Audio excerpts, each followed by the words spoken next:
अखण्डमण्डलाकारं व्याप्तं येन चराचरं तत्पदं दर्शितं येन वन्दे श्रीगुरुवे नमः। अष्टावक्र गीता। आज हम अष्टावक्र गीता का 19वां अध्याय शुरू कर रहे हैं। इस 19वें अध्याय में राजा जनक द्वारा आत्मज्ञान का वर्णन। अभी तक हम लोग अष्टावक्र गीता के 18 अध्याय पूरे कर चुके हैं और अष्टावक्र जी ने जो भी राजा जनक को ज्ञान देना था और उनके ज्ञान को त्याग करना था, वो हमने इन 18 अध्यायों में सुना और समझा। अब अष्टावक्र जी का जो काम था वो करीब करीब पूरा हो गया। अब राजा जनक जो है वो अब अपनी तरफ से, क्योंकि वो आत्मज्ञान से परिपूर्ण हो गए हैं और वो अपनी तरफ से अब, कि जैसे ये होता है कि किसी की पढ़ाई कंप्लीट होती है तो इंसान जो है वो एक तरह से अपने गुरु को धन्यवाद करता है।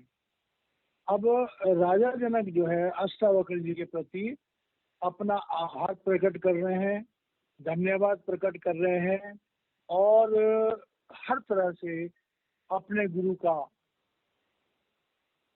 अभिनंदन कर रहे हैं, प्रार्थना कर रहे हैं, अरदास कर रहे हैं, हे गुरुदेव, आपकी मेहरबानी से मुझे आत्मज्ञान प्राप्त हुआ।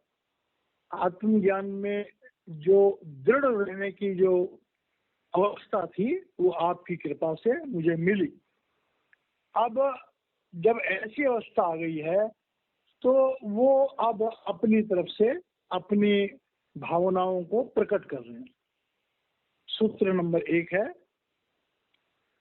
तत्व विज्ञान संदर्शम आदाया हृदयोदरात नाना विद परामर्श शल्य उद्धारा कृतो मया। अब गुरु ने शिष्य को क्या दिया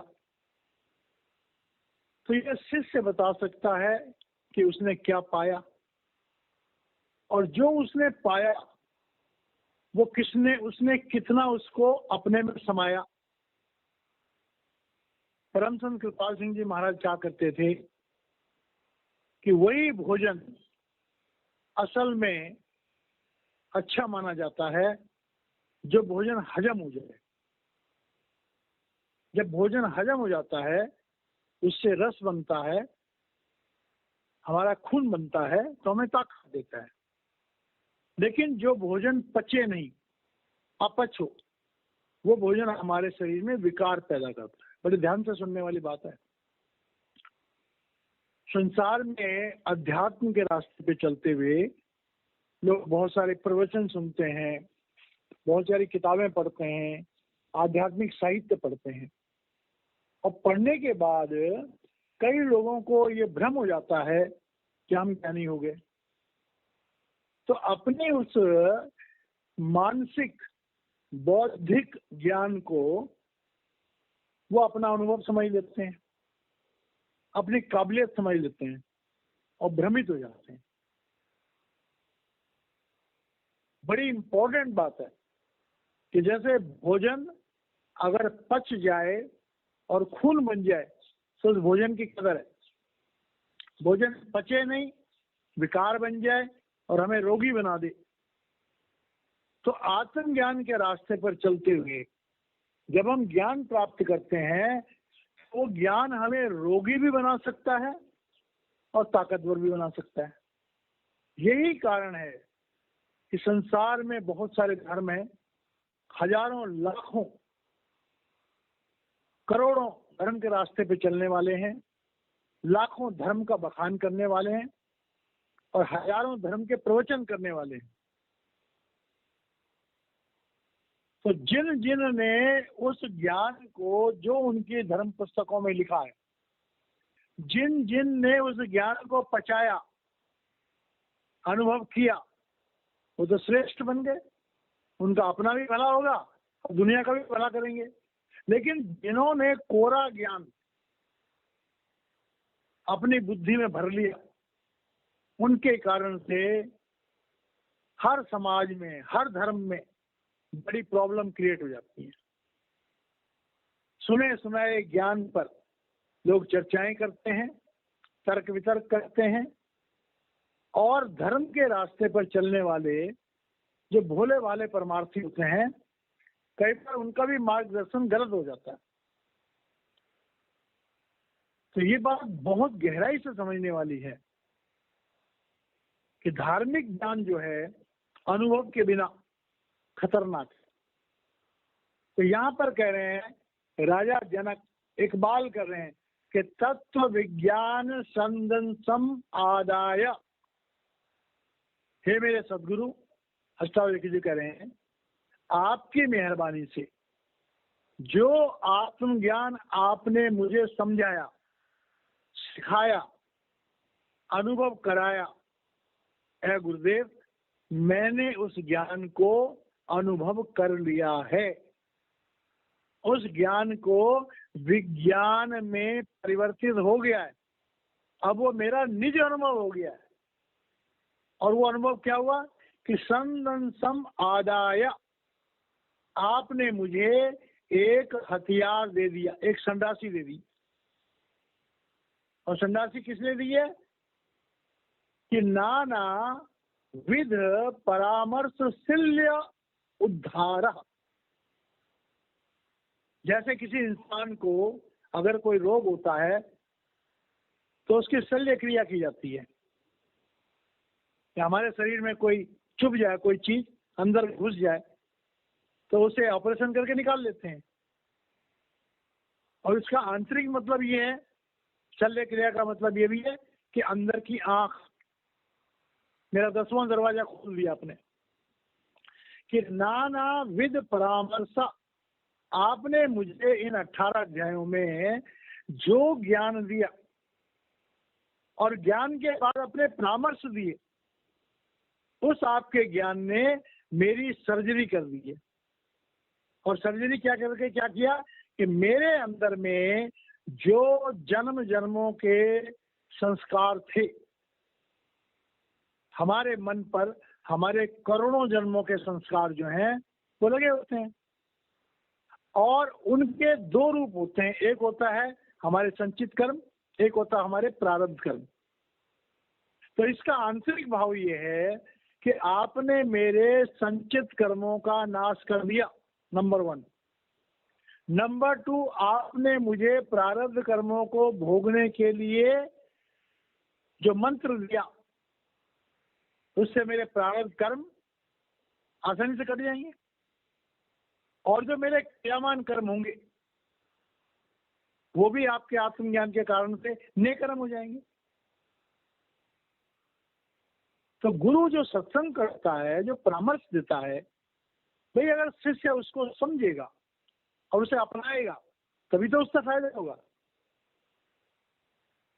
तो इतना महान गुरु अष्टावक्र जी और इतना काबिल शिष्य जिसने गुरु की सारी शिक्षाओं को अपना लिया, तो कह रहे हैं उद्धार करतो मया,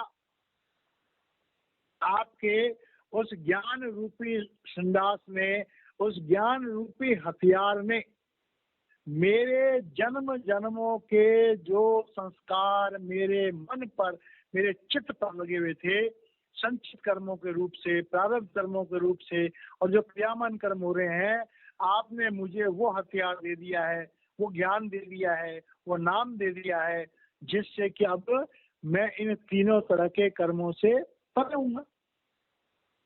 अब जो भाई बहन सत्संग को सुन रहे हैं, उनकी इंफॉर्मेशन के लिए मैं यहाँ पर ये बताना चाहता हूँ कि आत्मज्ञान कोई त्रेता युग का काम नहीं था। जो ज्ञान त्रेता युग में अष्टावक्र जी ने जनक को दिया, वही ज्ञान द्वापर में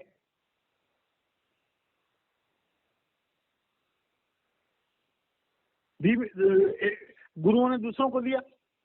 सुखदेव जी महाराज जी ने परीक्षित को दिया। फिर कलयुग में क्या गुरु नानक देव जी महाराज आए हों, कबीर दास जी महाराज जी आए हों, 10 गुरु आए हों, और वो विद्या जो चलते चलते आ रही है, आज अगर हम ये कहें कि सावन कृपाल रूहानी मिशन के मौजूदा सदगुरु संत राजेंद्र सिंह जी महाराज इसी ज्ञान को दे रहे हैं, जो ज्ञान अष्टावक्र जी ने राजा जनक को दिया। और राजा जनक ये कह रहे हैं कि मैंने इस आत्मज्ञान को पा लिया और अब आपके आत्मज्ञान के द्वारा मेरे कर्मों के विधान से मुक्त होने की अवस्था में आ गए। तो यहाँ पर यह बोलना कोई अनुचित नहीं होगा कि मौजूदा सदगुरु संत राजेंद्र सिंह महाराज जी की रहमत में जीने वाले, उनके कृपा पात्र आज ऐसे इंसान भी हैं कि जो ये कह सकते हैं कि हे महाराज जी, आपकी कृपा से मुझे आत्मज्ञान हो गया है, मैं मन इंद्रियों के दायरे से अलग हो गया हूं।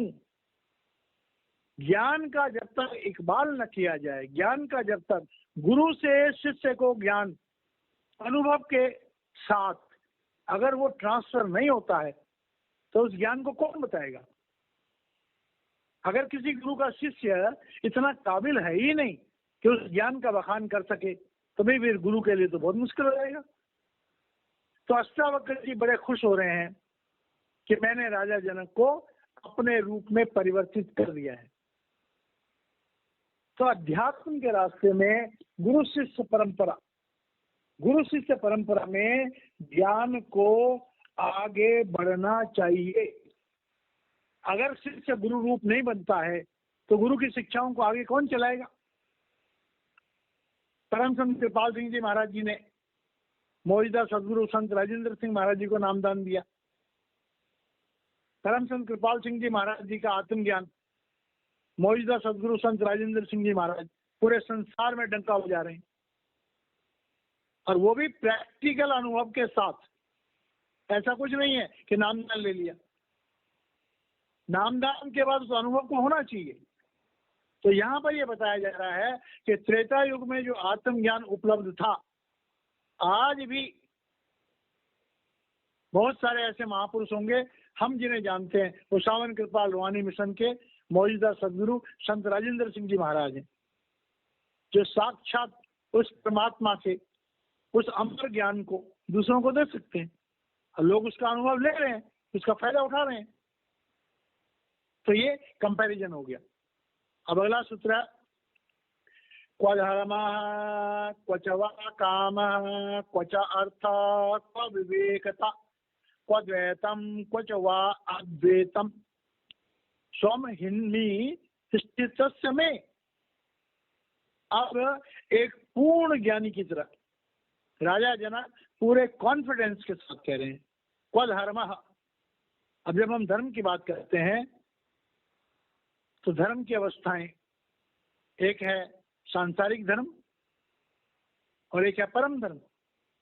सांसारिक धर्म हमें जीवन में कैसे जीना चाहिए उसके बारे में बताता है, और परम धर्म हमें आत्मा को परमात्मा से कैसे जोड़ना चाहिए उसे बताते हैं।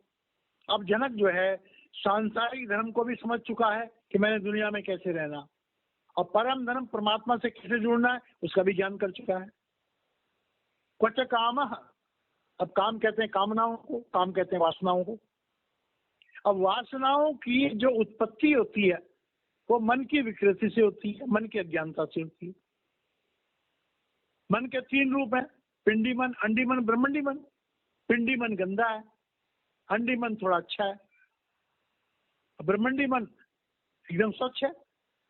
तो जिसने तीनों मनों को जान लिया, तीनों मनों के खिलाफ उतर गए जिसके, तो उसके लिए काम वासनाएं या काम जेते मन की कल्पना काम कहावे सोई, तो कोई भी कामना दिल में बाकी नहीं है। क्वच अर्थ, अब अर्थ कहते हैं अर्थ और परमर्थ। संसार की दौलत, भले मैं राजा हूं लेकिन मुझे संसार की दौलत का कोई मतलब नहीं, और वो परमार्थ की दौलत जो किसी बिरले को मिलती है वो मुझे मिल चुकी है। को विवेकता, विवेक की वैल्यू तब होती है जब हम बुद्धि के बस में पड़े होते हैं। तो कह रहे हैं न मेरा मन अब इस संसार में जागृत है और न मेरी आत्मा अब उन रूहानी मंडलों की सैर की अपेक्षा करती है। आत्मज्ञानी की अवस्था तो ये होती है कि हुजूर बाबा सावन सिंह महाराज जी से पूछा गया कि आत्मज्ञान और परमात्म ज्ञान क्या होता है, कितनी देर लगती है उसको प्राप्त करने में। महाराज जी ने आंखें बंद करी और खोल दी कि मैं सचखंड होकर आ गया। तो भाई विवेक आत्मज्ञान जब संपूर्ण हो गया तो उनका चैप्टर ही खत्म हो गया। क्व द्वैतम क्वच अद्वैतम। द्वैत कहते हैं कि परमात्मा अलग है, मैं अलग हूँ। अद्वैत कहता है कि परमात्मा में एक हूँ। जब कोई आदमी परमात्मा में एकाकार हो चुका है तो उसका द्वैत और अद्वैत कहाँ रह गया।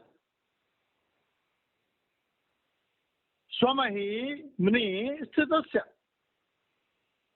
अब क्या अवस्था आ गई है कि भाई आत्मा जब स्वयं में, और स्वयं भी क्या प्रभु का रूप, कि जब आत्मा अपने आप को प्रभु में लीन देखती है तो फिर उसके बाद में उसको किसी भी एक्सप्लेनेशन की पहले तो आवश्यकता नहीं है। और अगर हो भी तो वो क्या बताए, मैं ही दुनिया हूं, मैं ही प्रभु हूं, अहम ब्रह्मास्मि, अनलग। अगले सूत्र में कह रहे हैं क्व भूतम क्व भविष्य वर्तमान अपि क्व देशः क्व च वा नित्यम स्वम हिम्नि स्थित में। अब कह रहे हैं कि जो भूत है अतीत, तो जब हम आत्मज्ञान को प्राप्त कर लेते हैं तो फिर हमारे अतीत की, क्योंकि अतीत हमेशा कमजोर होता है, अतीत से हम अपने वर्तमान को बढ़ाते हैं और भविष्य में हम उच्च कल्पनाएं करते हैं। तो कह रहे हैं अब मेरा भूतकाल तो खत्म हो चुका है, भविष्य की कल्पना ही नहीं है क्योंकि सर्वश्रेष्ठ पद को मैं प्राप्त कर चुका हूँ। और वर्तमान में अब मुझे ज्ञान हो गया है, मैं सब कुछ प्रभु का समझ के कर रहा हूँ। को देशा, अब देशा यहाँ पर इसलिए बोला कि भाई जो देश का मतलब होता है कोई एरिया। अब मैं एक्चुअली देश का राजा हूँ तो अब मेरे दिमाग में ये बात नहीं है मैं यहाँ का राजा हूँ। क्वच वा नित्य, और जो हर समय संसार की पकड़ हमारे साथ बनी हुई है अब वो भी मेरी नहीं है। तो मैं इस बात को अब हर घड़ी हर पल महसूस कर रहा हूँ कि मैं आत्मा हूँ, परमात्मा का अंश हूँ, और हर घड़ी हर पल वो एहसास मेरे साथ है। क्वच वा आत्मा क्वच वा अनात्मा, क्व शुभम क्व वा अशुभम, तथा क्व चिंता क्वच वा अचिंता स्वम हिम्ने स्थित में। अब कह रहे हैं आत्मा, अब आत्मा जब तक नहीं जानते हैं बड़ी ख्वाहिश होती है, अरे आत्मा क्या होती है, कैसी होती है, हर एक इंसान की इच्छा होती है। अब आत्मा का साक्षात्कार हो गया तो क्वच अनात्मा, तो जब आत्मा का साक्षात्कार हो गया तो उस अज्ञानता के बारे में सोचने का कोई फायदा ही नहीं है। क्व शुभ अशुभम, अब शुभ और अशुभ क्या होता है कि हम सोचते हैं शुभ का मतलब मेरा फायदा हो जाए, अशुभ का मतलब मेरा नुकसान हो जाए। तो भाई जो संसार की सारी पोल पट्टी हमें पता लग गई, जब हमें पता लग गया कि मैं प्रभु का अंश हूँ, ये संसार सारा का सारा एक तरह से माया है, नाशवान है, तो मुझे किसी अच्छाई की और किसी बुराई की, शुभ और अशुभ की मुझे चिंता का। अब क्व चिंता, अब चिंता का मतलब होता है चिंतन करना। चिंता के दो रूप होते हैं, एक होता है चिंता, एक होता है चिंतन। चिंता होती है क्या होगा, परेशानी। चिंतन कहते हैं कैसे होगा। तो क्या होगा और कैसे होगा अब मुझे इसकी कोई जरूरत भी नहीं है, मैं तो अपनी आत्म स्थिति में विराजमान हूँ। ये इसलिए बता रहे हैं, हम ये सोच सकते हैं कि ये क्यों बार बार इसको रिपीट कर रहे हैं, इसलिए बता रहे हैं मनुष्य जीवन में इतने पॉइंट होते हैं जिनको हमें समझना चाहिए। क्व स्वप्न क्व सुसुप्ति वा क्व च जागरण तथा क्व तुरीयम भयम वापी स्वमिनी। अब और स्थिति क्या होती है कि जैसे स्वप्न की अवस्था होती है। पहले अभी पिछले एपिसोड में जो है वो स्वप्न के बारे में काफी कुछ बताया गया है। तो स्वप्न हमारी निद्रा अवस्था में स्वप्न आते हैं, सुसुप्ति गहरी निद्रा में आते हैं या ध्यान में आते हैं। तो कह रहे हैं जब हमारी आत्मा इस भौतिक शरीर से खिंच करके अंदर की तरफ चली जाती है मन के साथ, तो वो जो अवस्थाएं होती हैं, उनकी जो जिज्ञासाएं होती हैं, अब वो मेरे लिए कुछ भी नहीं है। और जागते हुए संसार को देखने की इच्छाएं होती हैं, संसार की वासनाएं होती हैं, संसार के संस्कार हमारे ऊपर आते हैं, कहते हैं उनका भी कोई असर नहीं है।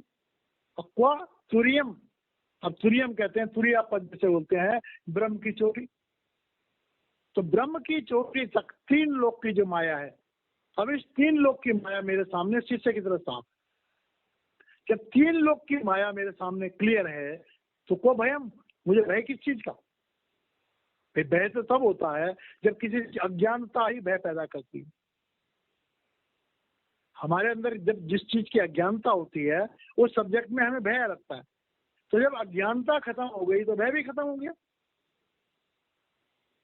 तो कह रहे हैं इस तरह से जो है ये जो छोटी छोटी बातें हैं राजा जनक जो है अब संसार के लोगों के लिए बयान कर रहे हैं। इस बात को समझने वाली बात है। कोई आदमी बहुत समझदार हो वो कह सकता है इस बात को बार बार रिपीट किया गया, नहीं। हमारे जीवन में ये छोटी छोटी बातें अलग अलग महत्व रखती है। तो जनक चाहते हैं हम अपने जीवन की छोटी से छोटी बातों को समझें। अगला है क्व दूरम क्व समीपम व बाह्यम क्व वा अभ्यंतरम क्व वा क्वच वा सूक्ष्म स्वम हिमनी स्थित में। और फिर हमारा क्या होता है, जैसे हम कहते हैं परमात्मा तो बहुत दूर है, फिर ज्ञान होता है परमात्मा तो हमारे अंदर ही है। तो कह रहे हैं चाहे कोई चीज दूर की अवस्था में आभास होती है, कोई चीज हमारे अंदर ही आभास होती है। बाह्यम बाहरी जगत, अभ्यंतरम अंदर का जगत। बाहर ये पिंड का देश है, करोड़ों ब्रह्मांड है, अंदर में सूक्ष्म देश है, कारण देश है, प्रब्रह्म का देश है, सचखंड का देश है, वो इससे बड़े।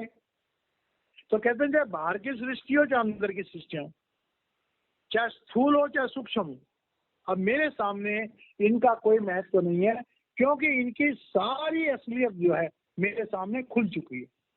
अब कोई भी चीज जो है मुझे संसार में भ्रमित नहीं कर सकती है।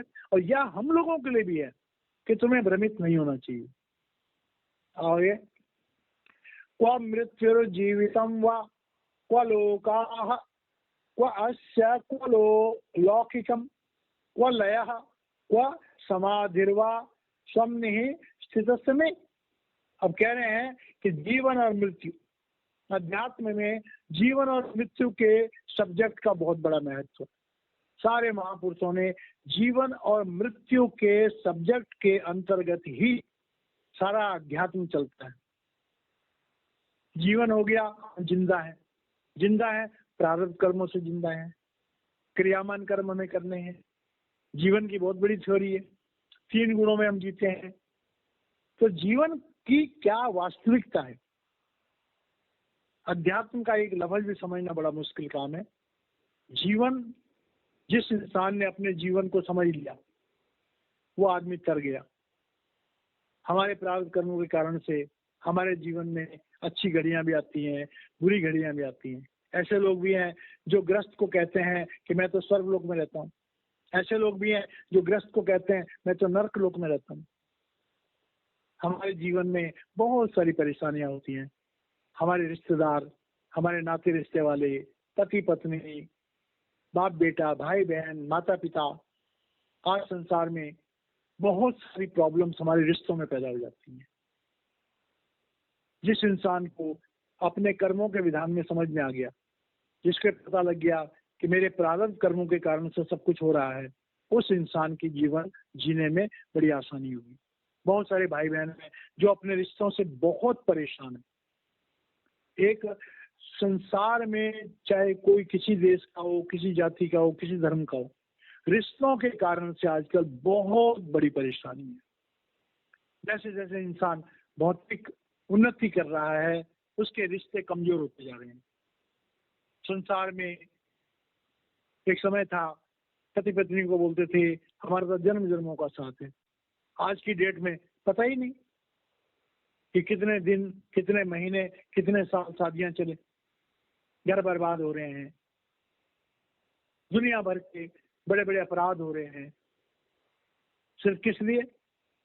हमारी सोच अज्ञानता की तरफ जा रही है। हम प्रारब्ध को नहीं समझते, प्रारब्ध के द्वारा हमारे जीवन में जो अच्छा होता है वो तो हम स्वीकार कर लेते हैं, लेकिन जो प्रारब्ध से थोड़ा गलत होता है, हमारे में इतनी पेशेंस नहीं है कि हम उस गलत को बर्दाश्त कर सकें। क्योंकि अगर कुछ गलत हो रहा है तो अच्छा भी होगा, लेकिन हम अज्ञानता के कारण से बड़े गलत डिसीजन ले लेते हैं। जो भाई बहन सत्संग को सुन रहे हैं, उनसे मेरी प्रार्थना है, अपने जीवन को समझिए। प्रभु को नादान बच्चा नहीं है। प्रभु ने कोई गलती नहीं कर दी कि हमें किसी गलत घर में जन्म दे दिया। अगर हमारी शादी हो गई तो प्रभु ने कोई गलती नहीं करी, हमारी गृहस्थी ठीक नहीं चल रही है। अरे हमारे प्रारब्ध कर्म थे, उन प्रारब्ध कर्मों को कैसे हमने न्यूट्रलाइज करना है, उसके लिए साधन है। महापुरुषों के पास जाओ, जिनके अंदर आत्मज्ञान है उनके पास जाओ, तो तुम्हारे जीवन की सारी मुसीबतों को दूर करने का तुम्हें उपाय बता देंगे। शारीरिक रोगों को दवाई से ठीक किया जाता है, लेकिन मानसिक रोगों में कुछ पार्ट तो डॉक्टर ठीक कर सकते हैं, लेकिन मानसिक रोग, भावनात्मक रोगों को कोई महापुरुष ही ठीक कर सकता है। जिससे आत्मज्ञान होगा वही हमारे भावनात्मक और आध्यात्मिक रोगों को दूर कर सकते हैं। तो आज का संसार की सबसे बड़ी बीमारी, आज की डेट में आर्थिक बीमारी बड़ी नहीं है, आज की डेट में भावनात्मक बीमारी बहुत बड़ी है।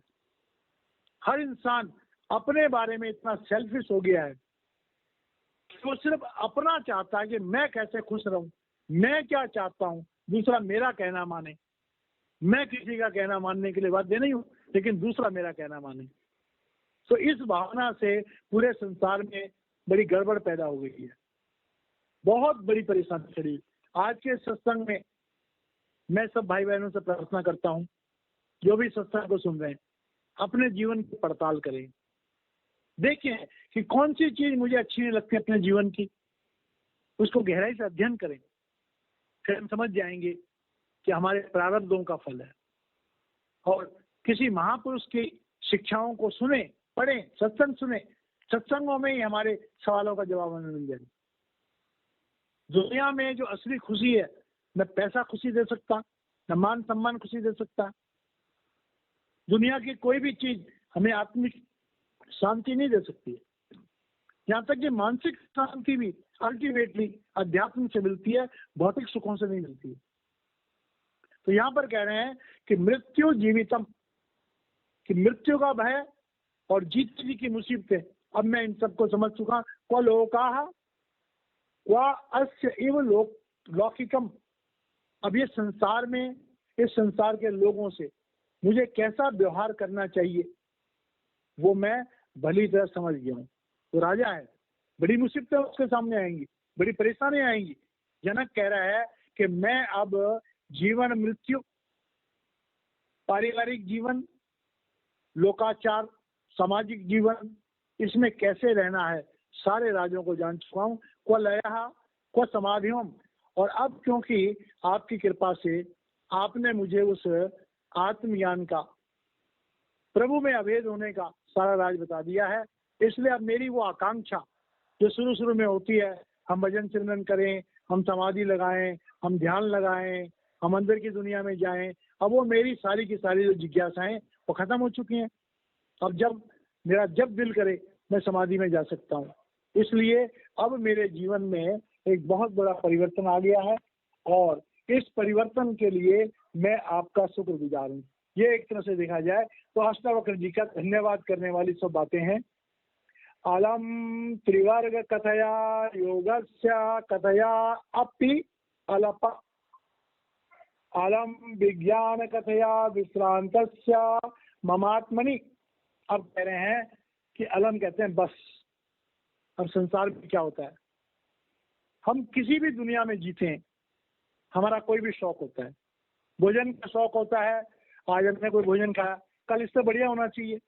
लेकिन जो साधु महात्मा होते हैं वो कहते हैं अब बस, अब मुझे भोजन के स्वादों की जरूरत नहीं है, अब तो भैया मुझे एक सिंपल खिचड़ी खिला दो।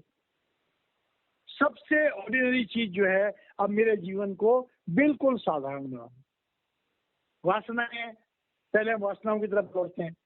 जब आत्मज्ञान हो जाता है, जब इंसान को अपने जीवन का श्रेष्ठता पता लग जाती है, तो कहते हैं बस मुझे कोई वासना नहीं चाहिए। वो फिर जीवन जीने के लिए जितना कुछ चाहिए उतना प्रकृति से लेता है, उससे ज्यादा कुछ नहीं चाहिए उसको। तो कह रहे हैं अलम त्रिवर्ग कथया, धर्म अर्थ और काम।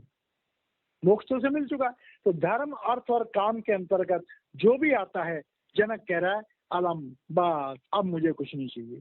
और योगस्य कथया अपि अलम, और अब मुझे योग, जनक जो है पहले बहुत बड़े योगी थे, बहुत बड़े ज्ञानी थे, तो कह रहे हैं अब योग साधनाओं का भी मुझे कुछ नहीं, अब तो हर समय जो है वो प्रभु से लौ लगी रहती है, दिल में है तस्वीरें याद, जब जरा गर्दन झुकाई देख ली। तो कह रहे अब ये पोजीशन हो गई है कि कब मैं उस ध्यानाभ्यास को भी अलम कह रहा हूँ, उसको भी बस हो गया, संसार की जितनी भी चीजें की इंसान को अपेक्षा होती है उससे भी बस कर दिया। अलम विज्ञान कथया, अब विज्ञान कथया मतलब अंतर के जगत की जो भी आत्म अनुभव की प्रारंभिक अवस्थाएं होती हैं, ये वो प्राप्त हो गया, तो फिर क्या चाहिए। किसी ने एमए पास कर लिया तो उसे नीचे क्लास की किताबों की क्या जरूरत है, वो कहता बस अब मुझे इस ज्ञान की जरूरत हुई। तो विश्रांत ममात्मनि, अब कह रहे हैं भैया अब मेरी आत्मा उस परमात्मा के उस अनंत नाद से जुड़ गई। प्यारे भाई और बहनों, जो भी भाग्यवान किसी समर्थ सदगुरु से नामदान लेता है और उसका अंदर का शब्द खुल जाता है, और जब वो हर समय उस अंदर के नगमे से जुड़ जाता है, मेरे गुरुदेव का वो शेर मुझे दोबारा याद आ रहा है कि मस्त कुन साखी मरा कि बेहिसा मुजीजा बनुमा देह जामे शराब मन न ख्वाहम मुत्री वो कब्बालरा अंदरून नगमह चंगो रवा। मेरे गुरु ने मुझे इतना मस्त कर दिया है कि मैं उस अंदर के नगमे में हर समय मस्त रहता हूँ। मेरा जीवन जो है वो एक छलकता हुआ अध्यात्म का प्याला बन गया। मैं जिससे मिलता हूँ वो भी रंग जाता है, वो भी प्रभु के प्रेम में रंग जाता है। महापुरुष जो होते हैं उनकी वाणी में, उनके लफ्जों में भी चार्जिंग होती है। अगर हम किसी सच्चे महात्मा के प्रवचन को सुन लें तो उन प्रवचनों में भी एक चार्जिंग होती है। उनके प्रवचन सुनते सुनते हमारा ध्यान लग जाता है, हमारी आत्मा को शांति मिलती है। मेरे गुरुदेव कहा करते थे कि जब किसी प्रवचन को सुन करके आपका मन स्थिर हो जाए, रुक जाए, थोड़ी देर के लिए आपको आनंद मिल जाए, आप दुनिया से उपराम हो जाओ, तो समझ लो साक्षात परमात्मा की शक्ति काम कर रही है। तो इस तरह से जो है यहाँ पर राजा जनक जो है अष्टावक्र अपने गुरु जी को धन्यवाद कह रहे हैं, उन्हें बार बार धन्यवाद कह रहे हैं। हे गुरुदेव, आपकी मेहरबानी है, आपने मुझ एक साधारण इंसान को उस प्रभु के साथ जोड़ दिया। अब मेरा जीवन जो है वो गुरुमय हो गया, प्रभुमय हो गया, मैं उसका आनंद ले रहा हूँ। आपको मैं बार बार धन्यवाद करता हूँ, बार बार धन्यवाद करता हूँ, बार बार धन्यवाद करता हूँ। इन्हीं शब्दों के साथ मैं वाणी को विराम देता हूँ। यहाँ पर हमारा ये 19वां अध्याय खत्म होता है, कल 20वां अध्याय लेंगे। जय महाराज जी की।